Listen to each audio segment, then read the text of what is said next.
Tu sais quels sont les contrôles que les hôtels découvrent souvent trop tard? C'est ceux qu'on ne voit jamais au quotidien. Parce qu'en exploitation, les équipes se concentrent naturellement sur ce que le client voit.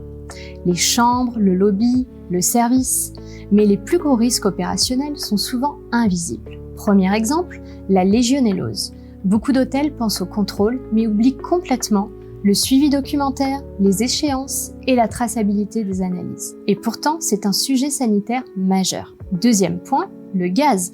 Souvent, le contrôle est bien réalisé, mais les observations ou réserves ne sont jamais réellement suivies derrière.